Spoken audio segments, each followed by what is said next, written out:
Chapter 16, You and Me. Beware taking financial cues from people playing a different game than you are. The implosion of the dot-com bubble in the early 2000s reduced household wealth by $6.2 trillion. The end of the housing bubble cut away more than $8 trillion. It's hard to overstate how socially devastating financial bubbles can be. They ruin lives. Why do these things happen? And why do they keep happening? Why can't we learn our lessons? The common answer here is that people are greedy, and greed is an indelible feature of human nature. That may be true, and it's good enough answer for most. But remember from chapter 1, no one is crazy. People make financial decisions they regret, and they often do so with scarce information and without logic. But the decisions made sense to them when they were made. Blaming bubbles on greed and stopping there misses important lessons about how and why people rationalize what in hindsight look like greedy decisions.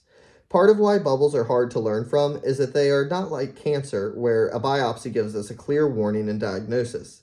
They are closer to the rise and fall of a political party, where the outcome is known in hindsight, but the cause and blame are never agreed upon. Competition for investment returns is fierce, and someone has to own every asset at every point in time. That means the mere idea of bubbles will always be controversial because no one wants to think they own an overvalued asset. In hindsight, we're more likely to point cynical fingers than to learn lessons.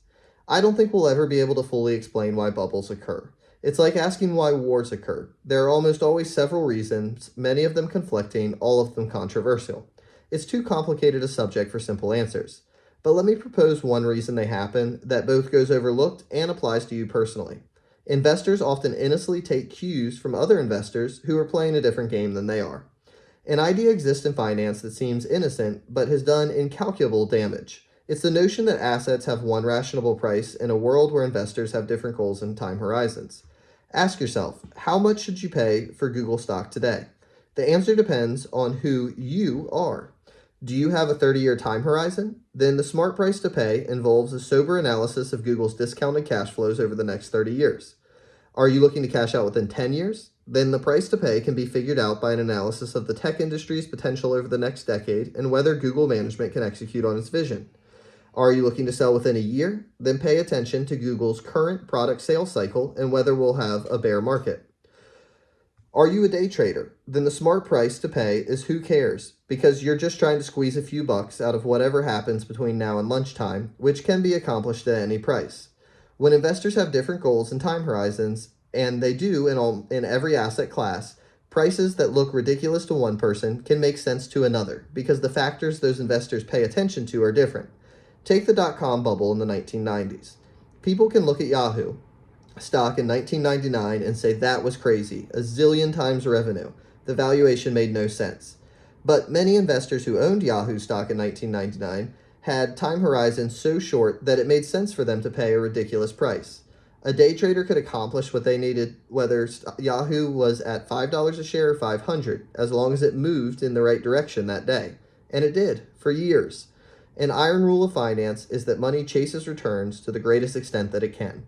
If an asset has momentum, it's been moving consistently up for a period of time, it's not crazy for a group of short-term traders to assume it'll keep moving up. Not indefinitely, just for the short period of time they need it to. Momentum attracts short-term traders in a reasonable way. Then it's off to the races. Bubbles form when the momentum of short-term returns attracts enough money that the makeup of investors shifts from mostly long-term to mostly short-term. That process feeds on itself.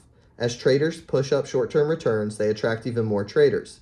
Before long, and it often does not take long, the dominant market price setters with the most authority are those with shorter time horizons. Bubbles aren't so much about valuations rising, they're just a symptom of something else. Time horizons shrinking as more short-term traders enter the playing field. It's common to say the dot-com bubble was a time of irrational optimism about the future. But one of the most common headlines of that area was announcing record trading volume, which is what happens when investors are buying and selling in a single day. Investors, particularly the ones setting the prices, were not thinking about the next 20 years. The average mutual fund had 120% annual turnover in 1999, meaning they were at most thinking about the next 10 months. So were the individual investors who bought those mutual funds. Maggie Meyer wrote in her book Bull, by the mid-90s, the press had replaced annual scorecards with reports that appeared every 3 months. The change spurred investors to chase performance, rushing to buy the funds at the top of the charts, just when they were the most expensive. This was the era of day trading, short-term option contracts, and up-to-the-minute market commentary. It's not the kind of thing you'd associate with long-term views. The same thing happened during the housing bubble of the mid-2000s. It's hard to justify paying $700,000 for a two-bedroom Florida tract home to raise your family in for the next 10 years. But it makes perfect sense if you plan on flipping the home in a few months into the market with rising prices to make a quick profit, which is exactly what many people were doing during the bubble. Data from Atom, a company that tracks real estate transactions, shows the number of houses in America that sold more than once in a 12-month period they were flipped rose five-fold during the bubble, from 20,000 in the first quarter to 2,000, from 20,000 in the first quarter of 2000 to over 100,000 in the first quarter of 2004.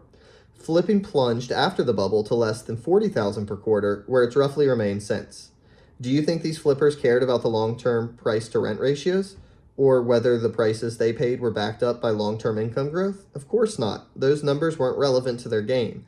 The only thing that mattered to flippers was that the price of the home would be more the next month than it is this month, and for many years it was. You can say a lot about these investors. You can call them speculators, you can call them irresponsible, you can shake your head at their willingness to take huge risks. But I don't think you can call all of them irrational. The formation of bubbles isn't so much about people irrationally participating in long-term investing. They're about people somewhat rationally moving towards short-term trading to capture momentum that had been feeding on itself.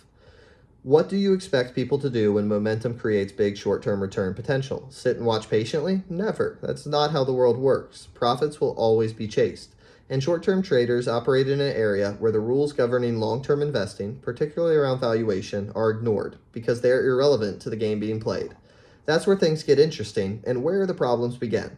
Bubbles do their damage when long-term investors playing one game start taking their cues from the short-term traders playing another.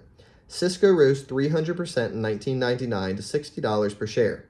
At that price, the company was valued at $600 billion, which is insane. Few actually thought it was worth that much. The day traders were just having their fun. Economist Burton McCall once pointed out that Cisco's implied growth rate at that valuation meant it would become larger than the entire U.S. economy within 20 years. But if you were a long-term investor in 1999, $60 was the only price available to buy. And many people were buying at that price. So you may have looked around and said to yourself, wow, maybe these other investors know something I don't. Maybe you went along with it. You even felt smart about it. What you didn't realize is that the traders who were setting the marginal price of the stock were playing a different game than you were. $60 a share was a reasonable price for the traders because they planned on selling the stock before the end of the day when its price would probably be higher. But $60 would be a disaster in the making for you because you planned on holding the shares for the long run. These two investors rarely even know that the other exists, but they're on the same field running towards each other. When their paths blindly collide, someone gets hurt. Many finance and investment decisions are rooted in watching what other people do and either copying them or betting against them. But when you don't know why someone behaves the way they do and won't know how they'll continue acting that way, what will make them change their mind or whether they'll ever learn their lesson? But when you don't know why someone behaves like they do, you won't know how long they'll continue acting that way, what will make them change their mind, or whether they'll ever learn their lesson. When a commentator on CNBC says, you should buy this stock, keep in mind that they do not know who you are. Are you a teenager trading for fun, an elderly widow on a limited budget, a hedge fund manager trying to shore up your books before the quarter ends? Are we supposed to think those three people have the same priorities and that whatever level a particular stock is trading at is right for all three of them? It's crazy. It's hard to grasp that other investors have different goals than we do, because an anchor of psychology is not realizing that rational people can see the world through a different lens than your own. Rising prices persuade all investors in ways the best marketers envy. They are a drug that can turn value-conscious investors into dewy-eyed optimists, detached from their own reality by the actions of someone playing a different game than they are. Being swayed by people playing a different game can also throw off how you think you're supposed to spend your money. So much consumer spending, particularly in developed countries, is socially driven, subtly influenced by people you admire, and done because you subtly want people to admire you. But while we can see how much money other people spend on cars, homes, clothes, and vacations, we don't get to see their goals, worries, and aspirations. Young lawyer aiming to be partner at a prestigious law firm might need to maintain an appearance that I, a writer who can work in sweatpants, have no need for. But when his purchases set my own expectations, I'm wandering down a path of potential disappointment because I'm spending the money without the career boost he's getting. We might not even have different styles. We're just playing a different game. It took me years to figure this out. A takeaway here is that few things matter more with money than understanding your own time horizon and not being persuaded by the actions and behaviors of people playing different games than you are. The main thing I can recommend is going out of your way to identify what game you're playing. It's surprising how few of us do this. We call everyone investing money investors like they're basketball players, all playing the same game with the same rules. When you realize how wrong that notion is, you see how vital it is to simply identify what game you're playing. How I invest my own money is detailed in Chapter 20, but years ago I wrote out, I am a passive investor, optimistic in the world's ability to generate real economic growth, and I am confident that over the next 30 years that growth will accrue to my investments. This might seem quaint, but once you write that mission statement down, you realize everything that's unrelated to it, what the market did this year, or whether we'll have a recession next year, is part of a game that I'm not playing. So I don't pay attention to it, and I'm in no danger of being persuaded by it. Next, let's talk about pessimism.